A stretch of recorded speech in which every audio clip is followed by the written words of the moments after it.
came out in the first half and did a good job. Obviously they came out red hot and made 5 threes, but we closed the half and did a great job with it. The second half, I thought we came out and started the half well. One of the things that bothered us is we got an incredible foul trouble.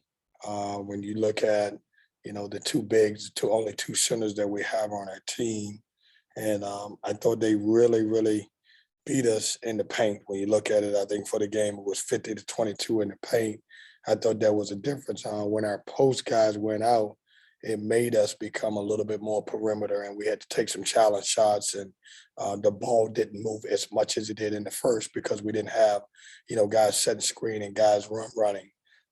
Give away credit. I thought they did a good job when you look at their stats. You know, Alonnis Williams may not have been scored the most points, but I thought he was the most valuable player with 17 points, 11 assists.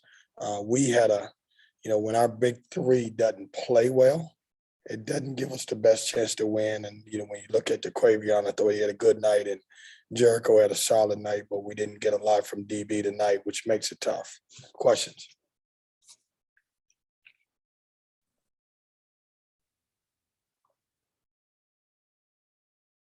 Jonas? Coach, how much did you guys had a good flow in the first half? Second half, a lot of whistles, a lot of stoppage in play. Did it affect your flow and rhythm at all in the second half? I don't know if it affected our rhythm, but when we're already handicapped or not, don't have a lot of guys in the front court. And I thought a lot of the whistles were against our bigs. Both of those guys ended up with 4 fouls quick, and then they fouled out. And a lot of them was I thought we did a good job of getting in position and obviously walling up, and it just didn't go our way. And when you kind of took the flow out of the game, it kind of took us out of our game a little bit. After some of those fouls early on, do you think some of your guys kind of they knew the whistle was coming and it affected the way they may have played defense a little bit? Yeah, I'm not sure. I think if anything, it affected us and how hard we drove the ball. Because obviously on the other end, I don't think we got, some of the same calls, and maybe they played great position defense, but I didn't think we drove the ball as effective after we got a couple, maybe they met us at the rim and maybe they were not fouls, but I didn't think we got the same call on a different end. I'm not saying that it was the referee's fault. It was just they may have been in better position. Corey? Kevin, you talked a lot about your big three this year and how important it is for all three of them to be factors in each and every game for you guys to win. Terquavion Smith, 22 points in this one. Jericho Helms, 18 points. Neither of them extremely efficient, but then Darian Sebron, 5 points off of 2 made shots. I mean, how difficult was that to overcome for this team, and how tough is that when you know that you have to have all three of them perform that well to win games? Yeah, Corey, it's a major issue for us when we don't have those three guys to play well. And, even though, both Jericho and Terquavion, didn't have great efficient nights, I thought they were very effective. They made timely shots. They stopped runs. But Sebron kind of really never got going in the game. I thought they did a good job on ball screens and, stayed with him a couple times. He missed some shots that he normally would make around the rim. And if we don't have him playing, it puts us in a tough situation. Didn't have a great first half. And we were able to stay in the game and put ourselves in a good situation. But we can't win a game in a 40-minute game when he don't play well.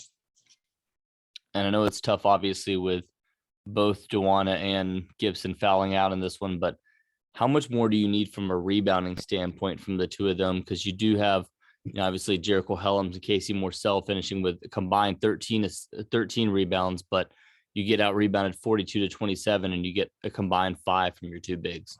Yeah, it's tough, Corey, because, we've talked about those guys being better at rebounding the basketball. And if you look at it, I don't think they did a great job. And to be honest with you, we had one guy had 2 offensive rebounds and one guy had 3 defensive rebounds. And we're going to win We understand that they're not great scoring the basketball, but they do have to do a better job of rebounding the basketball for us.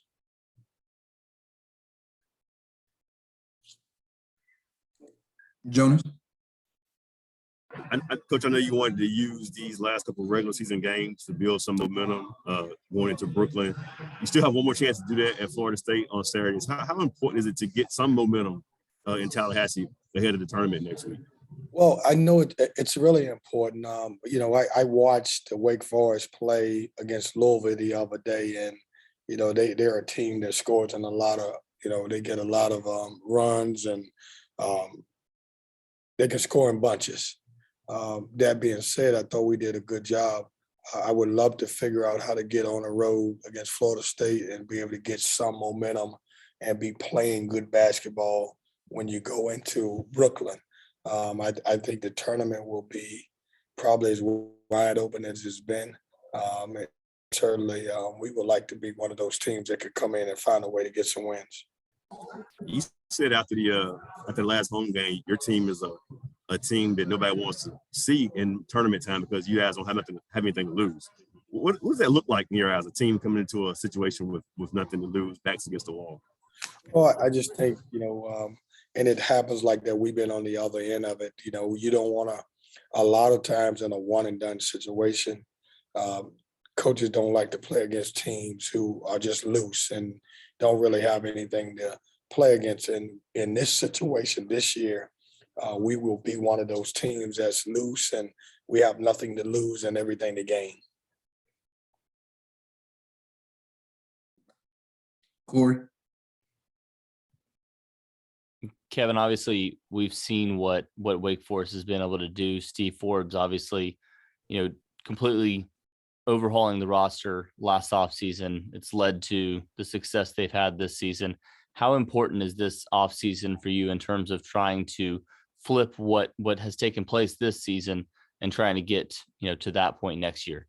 My biggest, Corey, our biggest issue, and it's not a secret to anybody in the country, we're just very limited at our front court. I think we have some really good young guards in the program that could be really good for us. But I've said this all along, it's so tough on our guards every night when you don't have anybody that you can throw the ball into. I think me. One of the things that I want to do is I want to be able to recruit some guys that certainly will help us win. We're in an unfortunate situation this year because of injuries, but hopefully we can put some guys out there next year. We don't have to worry about that situation anymore. Thanks, Kevin. Jonas? Oh, I'm sorry. I didn't have another. My hand just didn't go back down. Any more questions for Coach? Thank you, Coach. Thanks.